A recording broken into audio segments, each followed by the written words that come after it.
Gold daily time frame पिछले हफ्ते finally price ने 2800 लेवल को टेस्ट कर दिया। इसके बाद 2720 आपका मेन सपोर्ट लेवल है। अगर प्राइस करेक्शन करता है, काउंटर ट्रेंड करेक्शन, तो इस लेवल तक करेक्शन की पॉसिबिलिटी है। इससे पहले कोई बड़ा सपोर्ट लेवल नहीं है, क्योंकि लास्ट मंडे को प्राइस ने टैरिफ न्यूज़ पर काउंटर ट्रेंड करेक्शन किया, लेकिन इस लेवल से थोड़ा पहले ही लौट गया और इस समय साइकोलॉजिकल लेवल को रिटेस्ट कर रहा है। ये केवल साइकोलॉजिकल लेवल है, लेकिन मेन रेजिस्टेंस आपका 2838 है, जो आपकी पॉसिबल WXY वेव है। इसलिए आपके main support and resistance level 2720 और 2838 है, जिनके बेस पे आपको ट्रेड करनी है। प्राइस फ्लाई करके और ज़्यादा ऊपर जाता है तो इस लेवल पे सेल करेंगे। काउंटर ट्रेंड करके नीचे आता है 2720 तो इस लेवल पे बाय करेंगे। लेकिन जब तक इस लेवल के ऊपर है, टेक्निकली गोल्ड बुलिश है। जब तक कैंडलस्टिक इस लेवल के नीचे क्लोज नहीं हो जाती, बेरिश की कोई पॉसिबिलिटी नहीं है। अगर वीकली टाइम फ्रेम आप देखें, ये एक स्ट्रॉन्ग ट्रेंड लाइन है। काउंटर ट्रेंड करेक्शन करता है तो उस समय 2720 लेवल और ये ट्रेंड लाइन दोनों लगभग एक साथ होंगी। इसलिए स्टैटिक सपोर्ट लेवल कहें या ट्रेंड लाइन कहें, ये दोनों आपके मेन लेवल हैं। जब तक इसके ऊपर है, वीकली टाइम फ्रेम भी बुलिश है। लेकिन जब से ये साल शुरू हुआ है, जनवरी के स्टार्टिंग से वीकली टाइम फ्रेम पर सारी कैंडलस्टिक ब्लू हैं। हर हफ्ते ब्लू कैंडलस्टिक आ रही हैं और प्राइस हमेशा ऐसा नहीं करता। इसे करेक्शन करना पड़ेगा अगर ये बुल मार्केट कंटिन्यू रहेगा तो, क्योंकि मंडे से नया मंथ स्टार्ट हो जाएगा और ट्रम्प का टैरिफ ड्रामा अभी भी चल रहा है। और जैसा उन्होंने बताया है, डी-डॉलराइजेशन ब्रिक्स कंट्री पर 100% टैरिफ लगाएंगे। मान लीजिए टैरिफ लगा भी दिया, इसका फायदा किसी को भी नहीं होगा। इन्फ्लेशन दोनों जगह बढ़ेगी, यूएसए के अंदर भी और यूएसए के बाहर, जिन पे ये टैरिफ लगाएंगे, जैसे कि ब्रिक्स। दोनों ही कंट्रियों में इन्फ्लेशन बढ़ेगी और यही कारण है कि पिछले हफ्ते फेड ने रेट पॉज कर दिया। अब वो रेट पॉज कितना लंबा चलेगा, ये तो ट्रम्प के टैरिफ वॉर को लेकर डिपेंड करता है, क्योंकि कोई भी व्यक्ति टैरिफ के इंप्लीमेंट होने के बाद इन्फ्लेशन को सीपीआई में शो करने का वेट नहीं करेगा।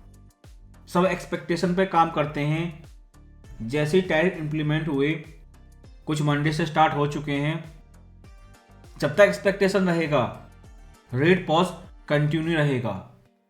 और इस हफ्ते आपको देखना होगा कि मार्केट ट्रम्प की टैरिफ न्यूज़ पे ट्रेड करेगा, जो मंडे से स्टार्ट हो जाएंगी, या फिर फ्राइडे को एनएफपी आएगी, उस पर ट्रेड करेगा।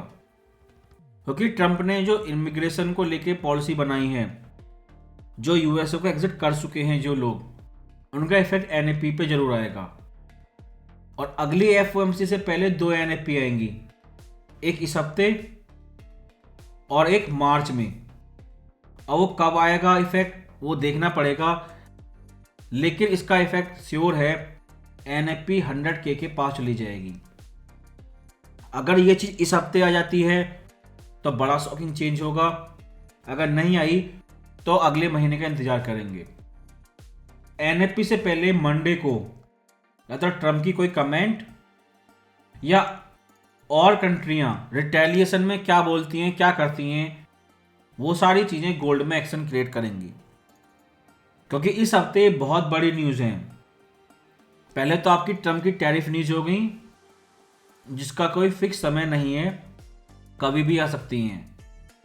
फ्राइडे को एनएफपी है, उसके बाद 5 फरवरी को सर्विस पीएमआई आएगी, जो आपकी मोस्ट इंपॉर्टेंट न्यूज़ होती है।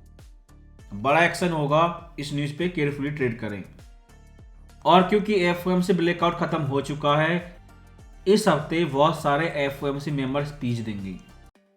क्योंकि अगर टैरिफ वार बढ़ता है, रिटेलिएशन स्टार्ट हो जाता है, एफओएमसी मेंबर की टोन क्या है ये आपको देखनी होगी।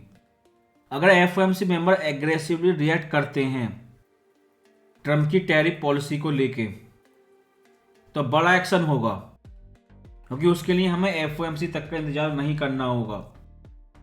क्योंकि फेड ने इलेक्शन से पहले कट और इलेक्शन के तुरंत बाद रेट पॉज करके ये चीज कंफर्म कर दी, ये पूरा पॉलिटिकल गेम था।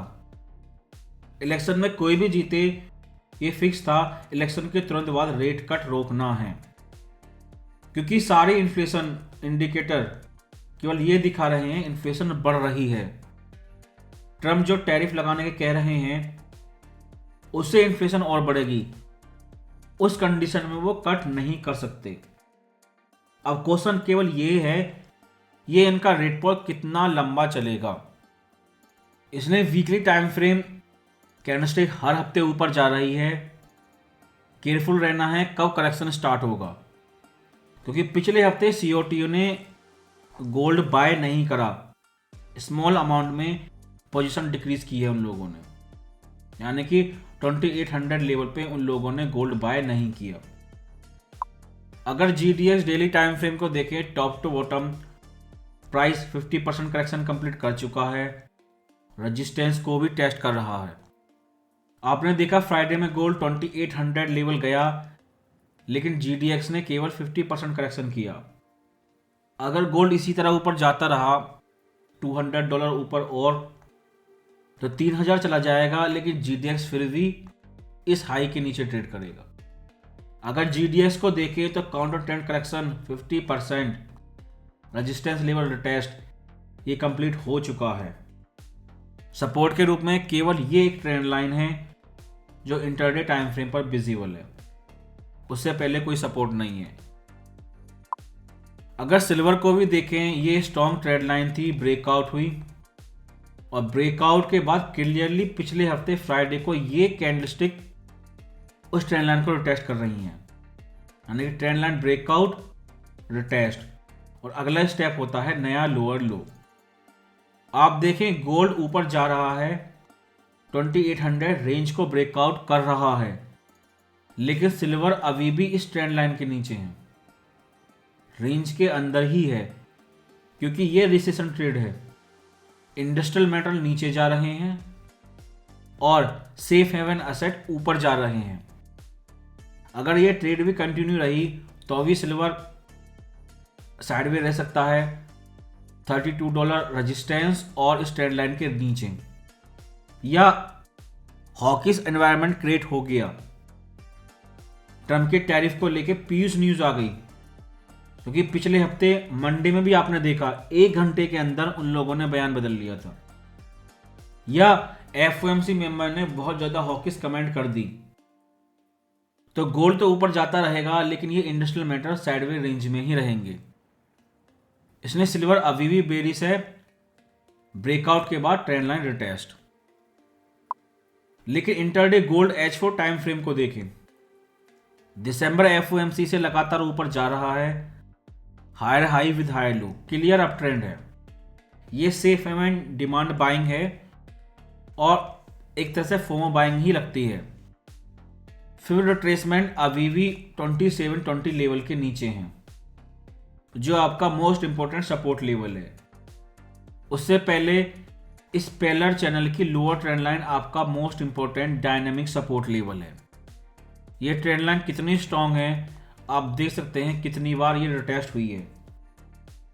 अगर अपर ट्रेंड लाइन रिटेस्ट होती है तो आप सेल करेंगे, लोअर ट्रेंड लाइन रिटेस्ट करती है तो आप बाय करेंगे, जो पेलर चैनल है। लेकिन लोअर ट्रेंड लाइन ब्रेकआउट हो गई तो रिटेस्ट पे आप सेल करेंगे, लेकिन सेलर के लिए 2720 से पहले कोई सपोर्ट नहीं है, क्योंकि ये टैरिफ को लेके गोल्ड ऊपर जा रहा है, जो ये लेवल ब्रेकआउट हुआ है। लेकिन अगर एफओएमसी मेंबर बहुत ज़्यादा हॉकिश हो जाते हैं और रेट पॉज लंबे समय तक कंटिन्यू रहता है, तो हो सकता है गोल्ड पे टैरिफ का इफेक्ट ना हो, क्योंकि ये देखकर लगता है कि ये टैरिफ को एक बहाने की तरह यूज कर रहे हैं ताकि इलेक्शन के बाद जो रेट पॉज हुआ है उसकी पॉलिटिक्स को छुपाया जा सके और पॉज को लंबे समय तक कंटिन्यू किया जा सके। इसलिए इंटरडे H4 टाइम फ्रेम पर क्लियर डायनामिक सपोर्ट लेवल है। इसके ऊपर बुलिश जब तक ये ट्रेंड लाइन ब्रेकआउट नहीं हो जाती और ऊपर जाता है तो डेली टाइम फ्रेम पर रेजिस्टेंस क्लियर है। उससे पहले इस ट्रेंड लाइन का रिटेस्ट ब्रेकडाउन होता है तो क्लियर सपोर्ट लेवल है। लेकिन ये ट्रिपल जिगजैग इतना ज़्यादा ऊपर जाने के बाद इसे एक करेक्शन चाहिए।